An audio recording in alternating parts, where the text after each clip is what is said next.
चलिए हम लोग बात कर रहे थे, पहले हम लोग बात किए ह्यूमन एक्सक्रीटरी सिस्टम का जो आउटलाइन है वो आपसे डिस्कस की। तो फिर काम का स्ट्रक्चर समझ में आया, कौन जी? किडनी। और फिर किडनी का जो सेक्शनल व्यू है वो आपको दिखाए तो समझ में आई रीनल पिरामिड्स। रीनल पिरामिड को जब जस्टिफाई किए तो फिर समझ में आया नेफ्रॉन। कौन समझ में आया? नेफ्रॉन। तो हम लोग को ये तो पता लग गया है कि जो structural and functional unit of kidney है, it is what? It is nephron. मतलब जो कुछ भी होना है नेफ्रॉन। और नंबर भी क्लियर था कि वी हैव पेयर्ड किडनी, और एक किडनी के अंदर about 1 million, that is 10 lakh. तो 10 लाख नेफ्रॉन एक किडनी में है। नहीं तो अब nephron is the structural and functional unit. Why? क्योंकि सर नेफ्रॉन के ही रिपीटेशन से किडनी बन रही है एक तरीके से। और दूसरा overall function of kidney is what? Urine formation. और वो अल्टीमेटली हर नेफ्रॉन के ही लेवल पे हो रहा है। तो क्योंकि नेफ्रॉन के ही रिपीट होने से एक स्ट्रक्चर बना जिसका नाम किडनी, और नेफ्रॉन का ही फंक्शन ओवरऑल किडनी का फंक्शन है, so it is structural and functional unit of the kidney. अब नेफ्रॉन में जो हम लोग डिस्कस कर रहे थे उसमें आपको समझाया था कि नेफ्रॉन में एक्चुअली दो पार्ट है। कौन सा? एक ब्लड कैपिलरी वाला पार्ट है और दूसरा ट्यूबुलर पार्ट। कौन सा पार्ट? ट्यूबुलर। तो बेसिकली ये दो सेगमेंट है जो नेफ्रॉन के अंदर हम लोग कवर करते हैं। अब जो ब्लड सर्कुलेशन है, जो ब्लड सप्लाई किडनी को मिला हुआ है, उसका एक आउटलाइन आपसे डिस्कस पहले किया हुआ था। क्या है जी? देखो, जो पंपिंग ऑर्गन है that is heart. Heart blood को पंप की नहीं, और ये मान लो किसमें, अगर ओवरऑल हम लिख दे तो पहले किसमें आ गया? डॉर्सल ऑर्टम। ठीक, फिर इसके ब्रांचिंग से बन गए दैट इज रीनल आर्टरी। इसके ब्रांचिंग से बनी renal artery. Renal artery is the blood vessel which actually enters inside the kidney through the hilum। Kidney के कॉन्केविटी वाले सेगमेंट में एक ओपनिंग था जिसका क्या नाम था? हाइलम। और उधर से ब्लड वेसल्स, तो रीनल आर्टरी उसी से एंटर की। एंटर करने के बाद इसका फर्दर ब्रांचिंग होना स्टार्ट हुआ, और रीनल आर्टरी ब्रांच होके क्या बना दी? क्या बना दी? It is afferent arteriole. अब ये एफरेंट आर्टेरियोल ब्लड सर्कुलेशन को लेके कहां पहुंच गई? At the level of nephrons. किसके लेवल पे गई? नेफ्रॉन्स। अब एफरेंट आर्टेरियोल का ब्रांचिंग होता है तो बनता है ग्लोमेरुलस। It is glomerulus. और ग्लोमेरुलस जब रिकलेक्ट होती है तो फिर बनता है efferent arteriole. It is efferent arteriole. और इफरेंट आर्टेरियोल जब कॉइल होती है then it forms peritubular capillaries. Peritubular capillaries. ठीक, या पेरिट्यूबुलर। अब देखो, रीनल आर्टरी ब्रांच हुआ तो ये एंटर किया था, क्लियर। अब एफरेंट आर्टेरियोल अभी गई, अभी रिप्रेजेंट करते हैं। फिर ग्लोमेरुलस एक टफ्ट, एक गुच्छा बना कैपिलरी का, कहां बनेगा वो दिखाते हैं अभी। फिर इफरेंट आर्टेरियोल ब्लड सर्कुलेशन को लेके इधर से निकली, फिर पेरिट्यूबुलर कैपिलरीज का फॉर्मेशन हुआ, और इसके बाद बनती है वेन्यूल्स। क्या बनती है? वेन्यूल्स। वेन्यूल्स बनने के बाद जब वेन्यूल्स कंबाइंड हुई तो बना रीनल वेन। क्या बन गया? It is renal vein. और रीनल वेन एग्जिट मारती, मतलब आर्टरी ब्लड लेके एंटर हुआ था और वेन क्या है? एग्जिट मारेगी। इसका मतलब ये इनकमिंग है किसके लिए? किडनी के लिए। और ये आउटगोइंग। तो ये पूरा ब्रांचिंग जो है वो किधर है? Inside the kidney.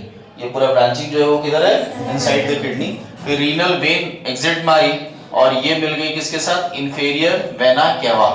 Circulatory system completed है आपका, इन्फीरियर वेना केवा। और वापस से इन्फीरियर वेना केवा ब्लड को छोड़ दिया किधर?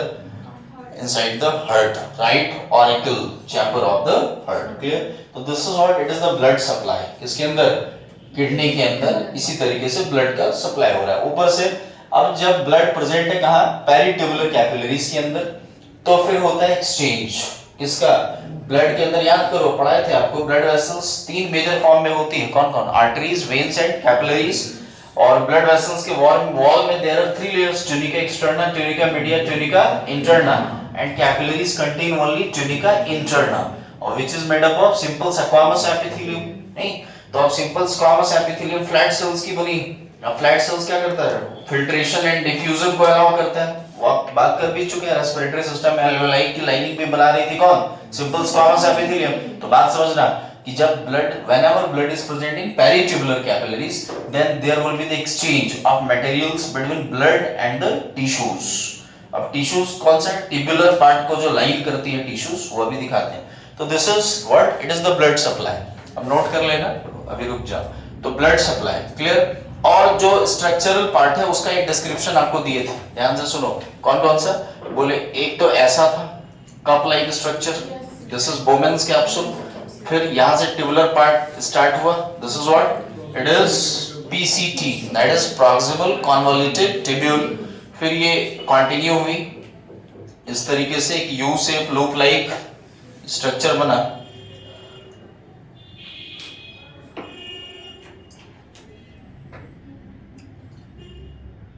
This is loop of Henle, यहां से यहां तक क्या है लूप ऑफ हेनले. और फिर ये कंटिन्यू होती है एक ऐसे ट्यूबुलर पार्ट में जो कंपैरेटिवली थोड़ा छोटा है. नाम है डीसीटी. क्या नाम है DCT. And this is the major tube, नाम इसका है कलेक्टिंग डक्ट. क्या नाम था कलेक्टिंग डक्ट. ये नेफ्रॉन का पार्ट नहीं. तो अब देखो ध्यान से, नाम बताओ. This is what it is Bowman's capsule, short में लिख देते हैं, ठीक है. This is what it is PCT, proximal convoluted tubule. This is what descending limb of LH. It is descending limb of LH. This is what it is ascending limb of LH. Got it? This is what it is DCT, distal convoluted tubule, and it is what it is collecting duct. This is the whole description. यहाँ जो नाम वाम है नहीं. और इसके बाद अब क्या था कि इसमें ब्लड सप्लाई. देखो बात समझना, ब्लड को ही ना फिल्टर, यूरिन कैसे बनना है by the filtration of blood. तो आप बोल दिए functional unit is what it is nephron. तो भैया नेफ्रॉन के पास ब्लड सप्लाई आना चाहिए प्रॉपर. यूरिन ब्लड के फिल्ट्रेशन से बनना है, यूरिन फॉर्मेशन का काम नेफ्रॉन को करना है. तो ब्लड सप्लाई नेफ्रॉन तक पहुंचाइएगा तभी तो फिल्ट्रेशन होगा. अच्छा, नंबर ऑफ नेफ्रॉन कितना मिलियन में. नंबर ऑफ नेफ्रॉन मिलियन में, मतलब सोच के देखो कितना हाईली ब्रांच सप्लाई है ब्लड का, कि मिलियंस नेफ्रॉन में हर नेफ्रॉन के लेवल पे ब्लड सप्लाई होता है, ताकि हर नेफ्रॉन फंक्शनली क्या कर पाए फिल्ट्रेशन ऑफ ब्लड. बोलिए कैसे होता है, ध्यान दो. अभी क्या है, दिस इज द रीजन, बहुत ध्यान से. बोले यहाँ एक ब्लड वेसल एंटर कर रही है भैया, नाम है इसका एफरेंट आर्टेरियोल. ब्लड लेके आने वाली का नाम एफरेंट आर्टेरियोल. लेकिन जैसे ही ये बोमेन्स कैप्सूल के कॉन्केविटी में एंट्री मारती है, इसका ब्रांचिंग होना स्टार्ट हो जाता है. किसका जी, एफरेंट आर्टेरियोल का. और there are about 50 parallel branches जो बनती हैं, 50 लगभग ब्रांचेस जो है वो फॉर्म हो रही है इसकी वजह से. और फिर यहां से जो एग्जिट होता है मामला, this is what it is efferent arteriole. This is efferent arteriole. अब यहां से आगे जो ये घूमेगी कौन, ये फर्दर दिस इज, अभी हम घुमा नहीं रहे, इसी का नाम है पेरिट्यूबुलर कैपिलरीज. अब ये ब्लड लेके अभी निकलती नहीं है यहां से, ये नेफ्रॉन के ट्यूबुलर पार्ट पे कॉइल्ड होती है. दो तरह का नेफ्रॉन आगे डिस्कस करना है अपने को, एक कॉर्टिकल नेफ्रॉन, एक जुक्स्टामेडुलरी नेफ्रॉन. ध्यान से सुनना, कॉर्टिकल मतलब जिसका ज्यादातर part of the nephron present inside the cortex. Kidney is differentiated into two region, renal cortex and renal medulla. तो ऐसी नेफ्रॉन जिसका ज्यादातर हिस्सा कहां प्रेजेंट हो, कॉर्टेक्स वाले रीजन में, उसको क्या बोलना है, कॉर्टिकल नेफ्रॉन. और जुक्स्टा मींस होता है डीप. जुक्स्टा मींस क्या होता है, डीप. तो नाम सुनना, जुक्स्टामेडुलरी नेफ्रॉन. तो मेडुला में जो डीप जाए वैसी नेफ्रॉन्स को क्या बोलते हैं, जुक्स्टामेडुलरी नेफ्रॉन. तो इसमें क्या है कि बहुत सारा हिस्सा मेडुला में एंट्री मारेगा, तो हम डिफरेंस में दिखाएंगे आपको. तो अब बात समझो, हम बोलना क्या चाह रहे हैं कि जो पेरिट्यूबुलर कैपिलरीज का फर्दर जो ओरिएंटेशन है, ये डिपेंड करता है कि आप नेफ्रॉन कौन सा डिस्कस कर रहे हैं, कॉर्टिकल डिस्कस कर रहे हैं कि जुक्स्टामेडुलरी. तो इसलिए भी हम लोग नॉर्मल फॉर्मेट समझेंगे, फिर दोनों ही नेफ्रॉन को हम डिफरेंसेस के फॉर्म में ले आएंगे तो दोनों कवर हो जाएगा. जैसे अगर ये कॉर्टिकल नेफ्रॉन है तो अब ये पेरिट्यूबुलर कैपिलरी जैसे कॉइल हुआ तो उस तरीके से कॉइल होगा. But if this is juxtamedullary nephron, तो फिर यहाँ से पेरिट्यूबुलर कैपिलरीज इधर चलाएगा डीसीटी वाले रीजन पे, और इधर से नीचे जाके एक पैरेलल ब्रांच बनाएगा और फिर कॉइल करेगा. This parallel branching is named as vasa recta. क्या नाम है, वासा रेक्टा. तो वो तो खैर अलग बात है. तो अभी ओवरऑल दिमाग में रखो क्या कि आगे जो बढ़ा उसका नाम क्या है, पेरिट्यूबुलर कैपिलरीज. क्लियर है. अब ध्यान देना, बोले जो ब्लड सप्लाई हो रहा है, अब नेफ्रॉन कैसे यूरिन का फॉर्मेशन करता है? अब नेफ्रॉन यूरिन का फॉर्मेशन देखो ध्यान से कि इस एफरेंट आर्टेरियल से ब्लड आया, यस, इफरेंट आर्टेरियल ब्लड लेके निकला, यस, लेकिन आप एक चीज यहां अगर नोटिस करें तो एफरेंट आर्टेरियल और इफरेंट आर्टेरियल के डायमीटर में डिफरेंस है, there is diameter difference. What? Diameter of afferent arterial is greater than the diameter of efferent arterial. ये ज्यादा है ना? ये ज्यादा है, ये कम है। इसका मतलब इट मींस व्हाट? जो ब्लड आ पाई पूरी की पूरी तुरंत निकल नहीं पाएगी, देन ब्लड विल ट्रैप्ड, इसमें फंस गया है ब्लड। किसके अंदर? इस गुच्छे के अंदर, और इस गुच्छे का हम लोग नाम देते हैं ग्लोमेरुलस। क्या नाम देते हैं? It is glomerulus. तो अब इस गुच्छे में क्या है कि it is what? Glomerulus is what? Arteriole के ब्रांचिंग से बनती क्या थी? कैपिलरीज। याद है तुमको ह्यूमन सर्कुलेटरी सिस्टम जो डिस्कस किया आपसे, क्लोज टाइप का होता है ह्यूमंस में, तो क्या होता था उसमें? रिकॉल करो। हार्ट से निकली जो ब्रांच उसका नाम ऑर्टा, ऑर्टा का फर्दर ब्रांचिंग हुआ आर्टरी, रेस्पेक्टिव ऑर्गन में एंटर हुई, आर्टरी का ब्रांचिंग होता है arterioles, arteriole branch to form capillaries. क्या? कैपिलरीज। तो ये जो बना है सर इसी के ब्रांचिंग से ना बना है, और दिस इज व्हाट? आर्टेरियोल। तो आर्टेरियोल है तो फिर this is what? It is capillaries. क्या है? कैपिलरी। अब कोई भी नॉर्मल कैपिलरी मेरे बॉडी की है, it is lined by single layer of simple squamous epithelium which is also named as endothelium। याद है? एंडोथीलियम। तो एंडोथीलियम से बना है। अब नॉर्मल जितना भी ब्लड वेसल्स है उसमें कैपिलरीज की जो वॉल होती है इट बिकम्स मोर परमिएबल, वो तो हो ही जाता है। काहे? क्योंकि वॉल में बहुत ज्यादा कोई लेयर है नहीं, पतली सी लेयर है एंडोथीलियम, इसलिए परमिएबिलिटी तो क्या है कैपिलरी का ऐसे भी ज्यादा है। और ये जो ग्लोमेरुलस है ना, ये दिस इज ग्लोमेरुलस। अब ग्लोमेरुलस का जो क्या परमिएबिलिटी है, it is about 500 time more than the other blood capillaries of our body. मतलब तुम अपने बॉडी के किसी भी ऑर्गन के दूसरे कैपिलरी को उठाओ, उससे 500 गुना ज्यादा परमिएबल है व्हाट? ग्लोमेरुलस की कैपिलरी। अब तुम सोचना ध्यान से, अभी एक फॉर्मूला हम आपको आइडिया दे रहे हैं, फिर तो स्टेप वाइज यूरिन फॉर्मेशन देखना ही। सुनो इधर, सर एफरेंट आर्टेरियल ब्लड लेके आई, इफरेंट आर्टेरियल ब्लड लेके जा रही है, लेकिन there is diameter difference between afferent and efferent arteriole। This it means what? जितनी ब्लड आ रही है उतनी निकल नहीं पा रही है, तो blood will trapped into the glomerulus। Blood फंस जा रही है। कहाँ फंस रही है? ग्लोमेरुलस में। अब ब्लड जब ट्रैप हो जाएगी इनसाइड द ग्लोमेरुलस, एंड क्या बोल रहे हैं आपसे कि glomerulus is what? It is stuffed। गुच्छा है किसका? कैपिलरीज का। और यहाँ की जो कैपिलरी है आपके बॉडी के बाकी कैपिलरी से 500 गुना ज्यादा परमेबल का है। ग्लोमेरुलस की जो वॉल होती है इट इज फेनेस्ट्रेटेड। फेनेस्ट्रेटेड मतलब बोले उसमें पोर्स प्रेजेंट होता है, माइन्यूट पोर लाइक स्ट्रक्चर। तो तुम समझो, एक तो सिंगल लेयर कैपिलरी की वॉल में क्या है? सिंगल लेयर ट्यूनिका इंटरना, नहीं, दूसरा क्या? फेनेस्ट्रेटेड है। तो इसका मतलब ब्लड अगर फंसेगा इसमें तो ब्लड प्रेशर लगाएगा वॉल पे, और ब्लड अगर वॉल पे प्रेशर लगाया और ऑलरेडी क्या है? हाईली परमेएबल, तो कोई ना कोई कंपोनेंट ब्लड का इधर से निकल जाएगा। It is filtration. क्या है ये? फिल्ट्रेशन। समझ में आ रहा है बात? जितनी ब्लड आई उतनी निकल नहीं पाई तो फिर ग्लोमेरुलस में फंस गई। ग्लोमेरुलस की wall is what? Capillary. Glomerulus is what? Capillary. तो वॉल इज हाईली परमेएबल, और इसका तो और भी परमेएबल का है, वॉल आर हाईली फेनेस्ट्रेटेड। तो छेद जैसा पोर लाइक स्ट्रक्चर। तो जैसे ही प्रेशर इस पे एक्सर्ट होगा किसके वॉल पे? ग्लोमेरुलस के वॉल पे, तो ब्लड का कोई अभी हमको नहीं पता कौन सा कंपोनेंट, लेकिन ब्लड की कुछ कंपोनेंट है जो इधर से निकल के इस गैप में आएगी। It is filtration. क्या है? फिल्ट्रेशन। सर फिल्ट्रेशन जो हो रहा है it is at the level of all the nephrons. Yes, दोनों किडनी मिला के कितना नेफ्रॉन अपने पास? 20 लाख। तो 20 लाख नेफ्रॉन के लेवल पे कहानी हो रहा है। मतलब it is at the ultra level.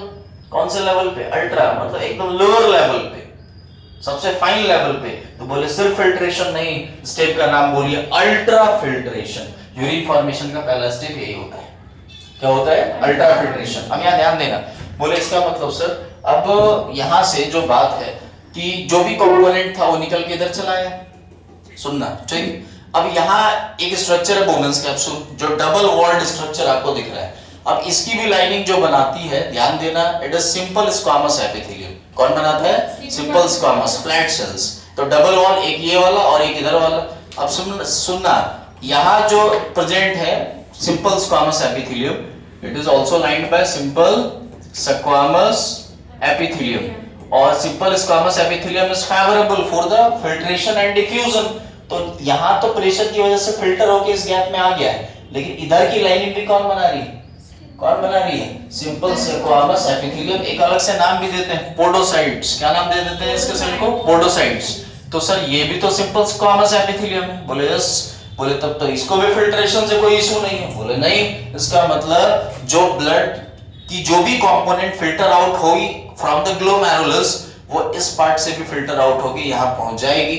यहाँ मतलब it is the lumen of the which structure? Bowman's capsule. और यहाँ जो आ गया इसी का नाम ग्लोमेरुलर फिल्ट्रेट है। क्या नाम है? Glomerular filtrate. तो फंक्शन समझ में आया पहला? ग्लोमेरुलस। चलो बोलो ग्लोमेरुलस क्या है? बोले glomerulus is a tuft like structure, एक गुच्छा है। किसका? कैपिलरीज का। किससे बना है? Form by the branching of afferent arteriole. क्या है? बोले it is about 50 parallel branching, 50 लगभग पैरेलल ब्रांचिंग है। ठीक। Walls are highly permeable, walls are highly permeable due to fenestrations.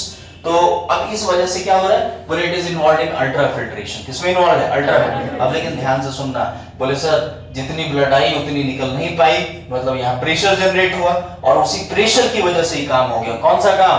Ultra filtration. बोले प्रेशर डिफरेंस की वजह से हुआ, मतलब it is complete physical process. बोले yes, it is physical process. कौन सा process? Ultrafiltration is what? Physical process. बोले फिजिकल प्रोसेस है तो सेलेक्टिविटी? बोले नहीं, बायोलॉजिकल फिनोमेना में सेलेक्टिविटी होती है। बोले यहाँ प्रेशर डिफरेंस पे काम हुआ तो अब ब्लड का कौन सा कंपोनेंट जाएगा इसका हिसाब किताब ग्लोमेरुलस नहीं रख पाया। बोले मतलब? बोले ब्लड में तो दोनों ही तरह के कंपोनेंट है ना। याद करो तुम्हारे ब्लड का मीडियम कौन? Blood plasma. ब्लड प्लाज्मा में दोनों तरह की कंपोनेंट्स कौन कौन? एसेंशियल सब्सटेंसेस भी है, वेस्ट मटेरियल भी है। निकालना क्या था? वेस्ट। पता चल पाया? बोले नहीं। क्यों? प्रेशर डिफरेंस की वजह से काम हो रहा था, तो ब्लड की कुछ कंपोनेंट जो इधर निकल के आए उसमें वेस्ट भी आ गया, एसेंशियल सब्सटेंस भी आ गया।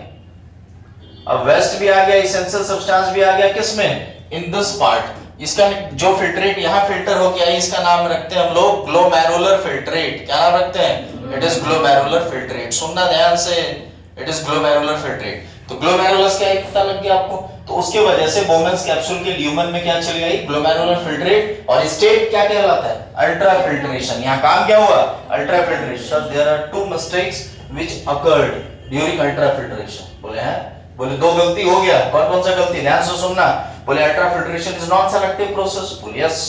अब if this step is non selective तो हुआ क्या ना कि ब्लड की कुछ एसेंशियल कंपोनेंट भी छन के आ गई। किसमें? ग्लोमेरुलर फिल्ट्रेट में, जिसको आना नहीं चाहिए था। This is the first mistake. ध्यान से सुनना। Because ultra filtration is what? Non selective physical process, तो पकड़ ही नहीं पाया। तो कुछ एसेंशियल सब्सटेंसेस जिसको कहां रहना चाहिए था? ब्लड में, वो भी छन के कहां आ रहा है? बोमेन्स कैप्सूल में। और दूसरी मिस्टेक कि सर इतना तेजी से आके निकल रहा है ना, तो कुछ वेस्ट मटेरियल जिसको आना चाहिए था कहां? फिल्ट्रेट में, वो बढ़ गया कहां? आगे ब्लड में। समझ में आ रही बात? तो यूरिन फॉर्मेशन ओवरऑल कितने स्टेप का होना चाहिए? 3। पहला अल्ट्रा फिल्ट्रेशन, फर्स्ट वन। अब लेकिन अल्ट्रा फिल्ट्रेशन में कितनी गलती हो गई? 2। क्या? एक तो वेस्ट जिसको आना चाहिए था वो भी आगे चला गया, और दूसरा कुछ एसेंशियल सब्सटेंस चली आई है किसके अंदर? इनसाइड ग्लोमेरुलर फिल्ट्रेट, जिसको कहां रहना चाहिए था? ब्लड में। कोई बात नहीं, दोनों गलतियां हम आगे चल के सुधार लेंगे। दोनों गलती हम आगे चल के सुधार लेंगे। इसलिए यूरिन फॉर्मेशन कितने स्टेप का होता है? 3। एक तो मेन स्टेप अल्ट्रा फिल्ट्रेशन, बाकी 2 स्टेप गलती सुधारने के लिए। समझ रहे बात को? नहीं? अब सुनो, ये जो अल्ट्रा फिल्ट्रेशन होता है, अगर हम आपको टोटल बताएं, आगे तो होना है डिस्कस, 125 ml पर मिनट। मतलब तुम्हारे पास जो 20 लाख नेफ्रॉन है ना जी, उसमें सबको मिला के 1 मिनट में कितना फिल्ट्रेट बनता है? 125 ml। ध्यान से सुनना क्या बता रहे हैं। ये 1 मिनट में बनता है, 1 घंटे में मल्टीप्लाइड बाय 60। सर 1 दिन में मल्टीप्लाइड बाय 24। ये डाटा जब आप निकालिएगा ना तो लगभग आता है 180 लीटर। सर किडनी में 20 लाख नेफ्रॉन, हर नेफ्रॉन के लेवल पे अल्ट्रा फिल्ट्रेशन चल रहा है। हर नेफ्रॉन के लेवल पे क्या चल रही है? Ultra filtration. तो जो वॉल्यूम फिल्ट्रेट का बनता है एक दिन में, वो कितना है? 180 लीटर। यूरिन कितना डिस्चार्ज करते हैं एक दिन में? चलो मान लेते हैं 1.8 लीटर। कितना?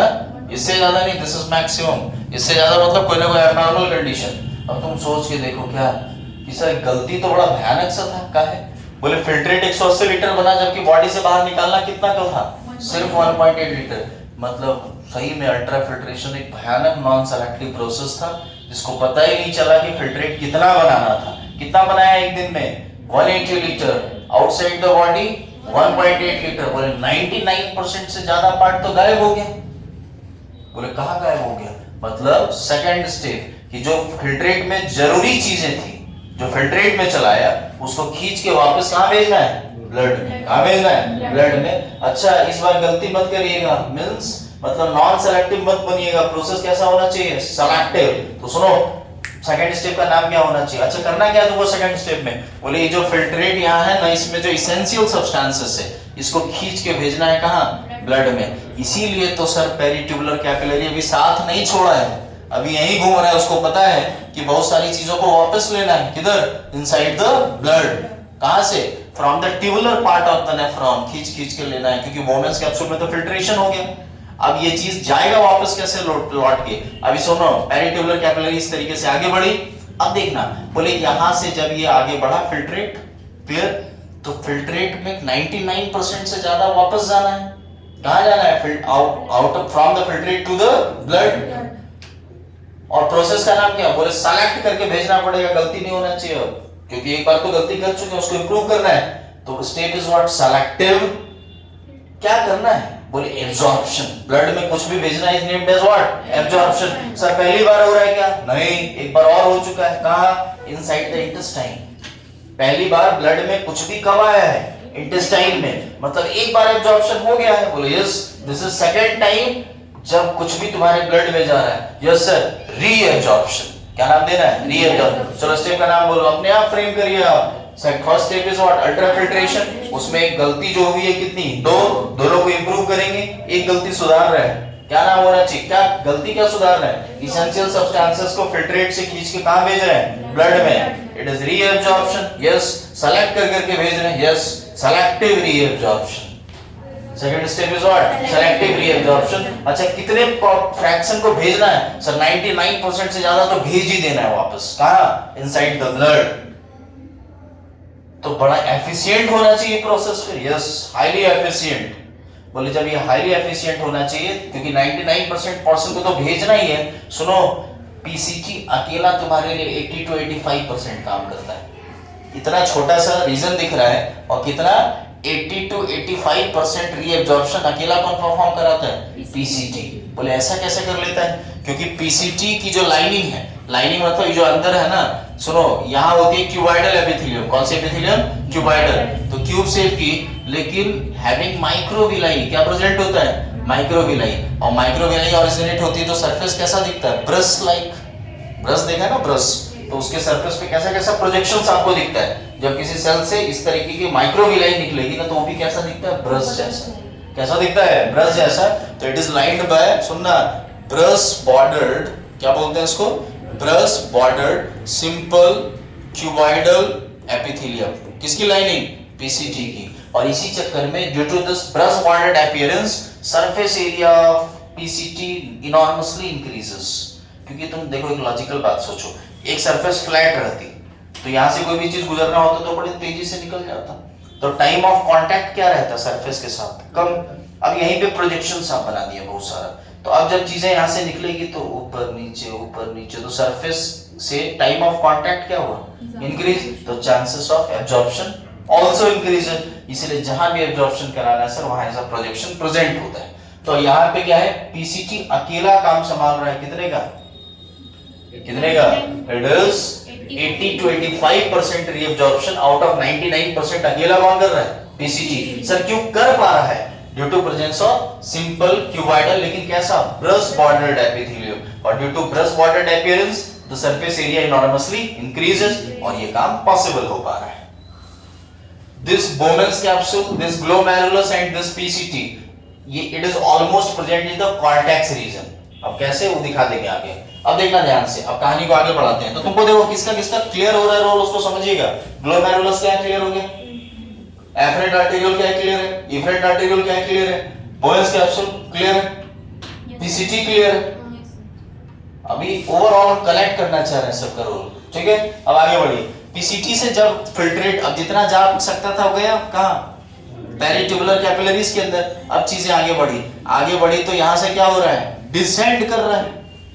यहां से क्या हो रहा है, डिसेंड कर रहा है। सो क्या डिसेंड कर रहा है, filtrate. So this limb is named as descending limb of the LH, इसलिए इसका नाम क्या रखा गया, डिसेंडिंग लिम्ब, क्योंकि फिल्ट्रेट क्या कर रही है, डिसेंड। अब सुनो, ये जो होता है descending limb, it is permeable for water. किसके लिए परमिएबल है, वाटर, और इम्परमिएबल फॉर सॉल्ट। मतलब जो डिसेंडिंग लिम्ब है एलएच का, उसकी वॉल कसम खा के रखी है कि हम जाने आने देंगे सिर्फ किसको, वाटर को, सॉल्ट वर्ल्ड का एक्सचेंज नहीं होगा। बोले कोई बात नहीं। पहली बात आप ये सुन लीजिए कि इस पूरे ट्यूबुलर पार्ट में सबसे कम रीएब्जॉर्प्शन जो होता है वो सिर्फ कहां होता है, वो कहां होता है, इट इज एलएच। तो लूप ऑफ हेनले कोई मेजर रोल प्ले नहीं कर रहा है किसके अंदर, रीएब्जॉर्प्शन। अब करता है क्या है, वो आगे और क्लियर होगा। तो फिर फिल्ट्रेट आई, अब यहां से ऊपर जा रही है, ध्यान देना, यहां से क्या गई, ऊपर। अब सुनो, बोले जब यहां से ऊपर जाएगी तो it is what, ascending limb, क्योंकि फिल्ट्रेट असेंड कर रहा है।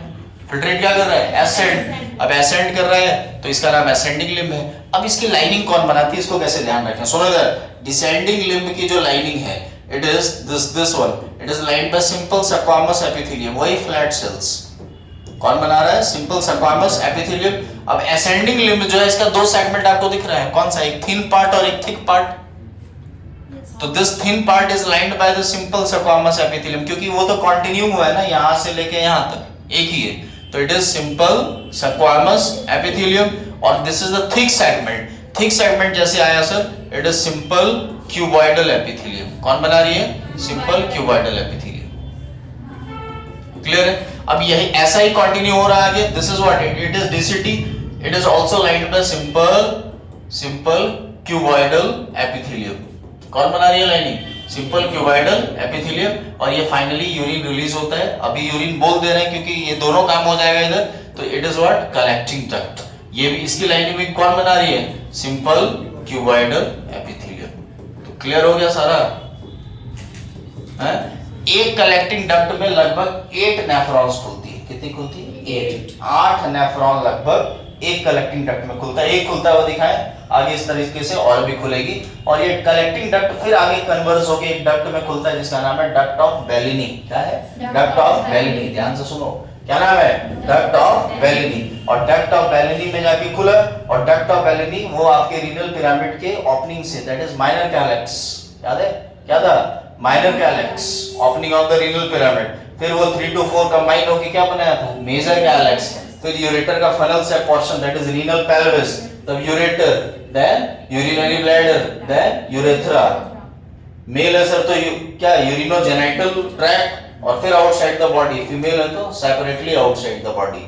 समझ में आ रहा है कुछ? तो चलो कंक्लूड करना स्टार्ट करो, चैनलाइज करते हैं जो स्ट्रक्चर दिखता है एक नेफ्रॉन के अंदर।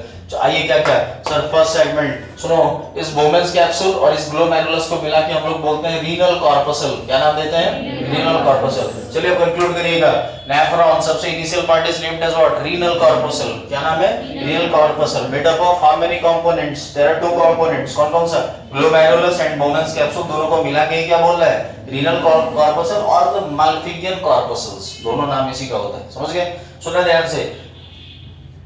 What about the glomerulus? Glomerulus is a tuft of capillary formed by the branching of afferent arteriole rejoined to form efferent arteriole.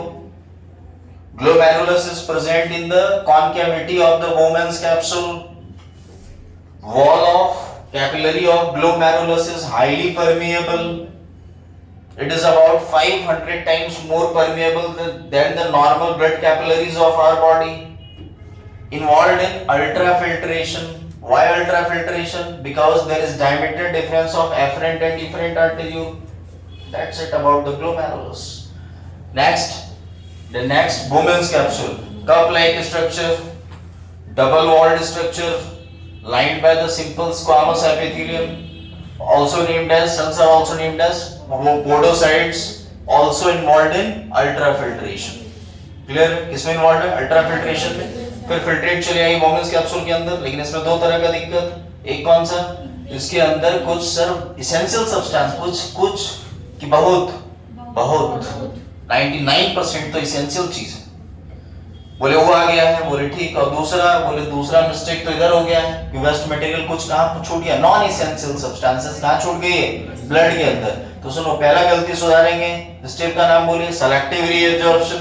दूसरा गलती सुधारेंगे, नाम है ट्यूबुलर सिक्रीशन। ये ट्यूब्यूल्स के अराउंड जो पेरिट्यूबुलर कैपिलरी घूमेगी ना, तो जो भी नॉन इसेंशियल सब्सटेंसेस है उसको छोड़ती जाएगी। तो वो तीसरा स्टेप बन जाएगा, समझ गए। अब आप पीसीटी के बारे में बात करते हैं। It is small tube like structure, yes, connect Bowman's capsule along with the loop of Henle. Clear है? It is lined by brush bordered simple cuboidal epithelium. Why? Because it is highly involved in selective reabsorption. How much it is responsible for? About 80 to 85% reabsorption. और सुनो, अब लाना है sir, बोले हाँ लाना है, खींच के कहाँ से? बोले स्टिमुलर पार्ट में जो भी इसेंशियल सब्सटेंसेस होगी उसको खींच के कहाँ पहुंचा देना है, ब्लड में। अच्छा, कुछ अपने आप आएगा, कुछ जबरदस्ती भी लाना पड़ेगा। और जबरदस्ती लाना मतलब एक्टिवली, अपने आप आना मतलब पैसिवली। तो कुछ तो पैसिवली आएगा, कुछ को जबरदस्ती भी लाना पड़ेगा। जबरदस्ती is what? It is actively. अब सुनो, एक्टिवली मतलब रिक्वायरमेंट ऑफ एटीपी। क्या चाहिए? एटीपी। इसीलिए इसकी जो brush bordered simple cuboidal epithelium की जो सेल्स है उसमें खूब सारा माइटोकॉन्ड्रिया प्रेजेंट होता है, ताकि डिपेंडेंस नहीं दिखाना पड़े कि भाई अगर किसी को एक्टिवली लाना है तो माइटोकॉन्ड्रिया ढेर सारा रखा हुआ है, माइटोकॉन्ड्रिया एटीपी बना बना के सेल्स को दे रही है कि तुम लाओ, खींच के जबरदस्ती पहुंचाओ। समझ गए? It is what? पीसीटी। समझ रहे हैं बात को? इसके बाद दिस इज डिसेंडिंग लिम्ब। किसका descending limb? LH. Why descending? Because filtrate descends. Filtrate क्या है? Descend. Lined by simple squamous epithelium. Descending limb का लाइन कौन बना? Simple squamous epithelium. दो इंफॉर्मेशन दिमाग में होनी चाहिए, descending limb is permeable for water, तो वाटर का आना जाना अलाउड है, but it is इम्परमेएबल for what? It is salt. आगे बढ़िए, ऊपर चढ़ा ascending limb. Ascending limb is differentiated into two part. और कौन सा? Thin and thick segment. Thin segment is lined bye simple squamous epithelium, thick segment is lined bye simple cuboidal epithelium. Sir, it is descending limb, sorry ascending limb, permeable for what? Salt. उल्टा इसका, it is permeable for water, it is permeable for salt. It is impermeable for salt, it is impermeable for water. पहुंचा दिया ऊपर। फिर आगे आया DCT, lined by simple cuboidal epithelium. वही continue हो गया, अब यहाँ फिर यहाँ वही कंटिन्यू है। कौन? Simple cuboidal epithelium involved in reabsorption. Yes, लेकिन यहाँ रीएब्जॉर्प्शन इतना आसान नहीं है, वो आपको फर्दर ब्रीफ करेंगे रीएब्जॉर्प्शन वाले स्टेप में। अब स्टेप पढ़ेंगे एक करके। तो यहाँ कंडीशनल रीएब्जॉर्प्शन होता है, ये कि रीएब्जॉर्प्शन होना तो है सर, लेकिन कुछ शर्त के साथ। और व्हाट आर दीस कंडीशंस और शर्त, वो डिस्कस करेंगे उधर, कि दो हार्मोन्स चाहिए उसके प्रेजेंस में होता है। तो खैर कोई बात नहीं। तो डीसीटी आते आते लगभग जितनी जरूरी चीजें थी उसको वापस भेजा जा चुका, और जितनी नॉन इसेंशियल सब्सटेंसेस थी उसको लाया जा चुका। मतलब अब मामला जो कहां है? It is inside the collecting duct. It can be named as urine. इसको हम लोग बोल सकते हैं यूरिन। एक कलेक्टिंग, अच्छा कलेक्टिंग डक्ट के बारे में sir, it is lined bye simple cuboidal epithelium. One collecting duct receives urine from about 8 nephrons. This collecting duct unite to form duct of Bellini, जो फर्दर आगे ट्रांसपोर्ट करा देगा। तो पाथवे बोलो एक बार, यूरिन का पाथवे क्या रहा? पाथवे ऑफ द यूरिन, जैसे ब्लड सर्कुलेशन देखा ना, तो पाथवे ऑफ द यूरिन। चलिए बोलिएगा, Bowman's कैप्सूल। सर यहाँ तो फिल्ट्रेट है, कोई बात नहीं, इनिशियल पाथवे तो यही लेना पड़ेगा।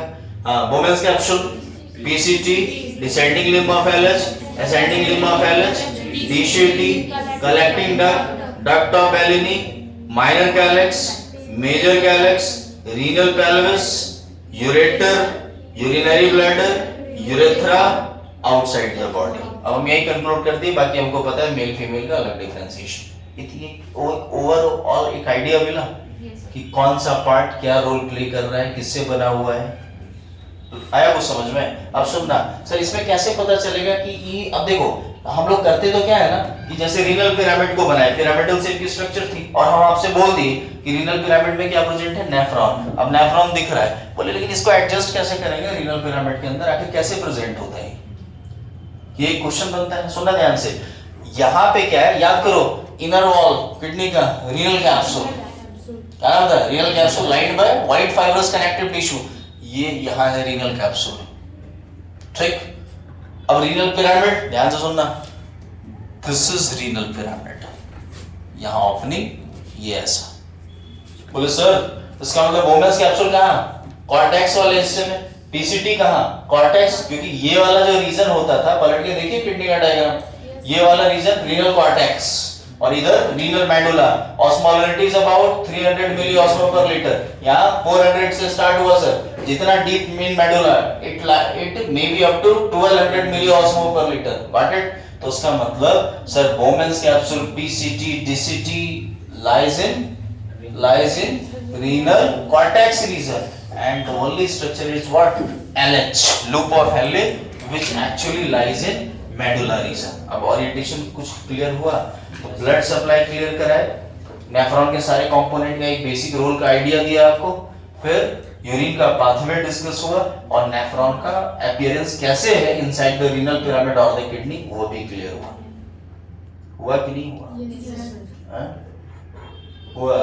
तो इस तरीके का ओरिएंटेशन जो है वो आपको दिमाग में रखना है, क्लियर। अब हम लोग को एक एक करके जो डिस्क्रिप्शन है वो हम आपको नोट करवा देते हैं सारे कंपोनेंट का। तुम एक काम करो, फिर से एक डायग्राम बनाओ और उसमें जितना इंफॉर्मेशन उस डायग्राम में आप दिखा सकते हैं कि किसकी लाइनिंग कौन सी टिश्यू है उसको करना और फिर आगे ब्रीफ करना है, नोटेड।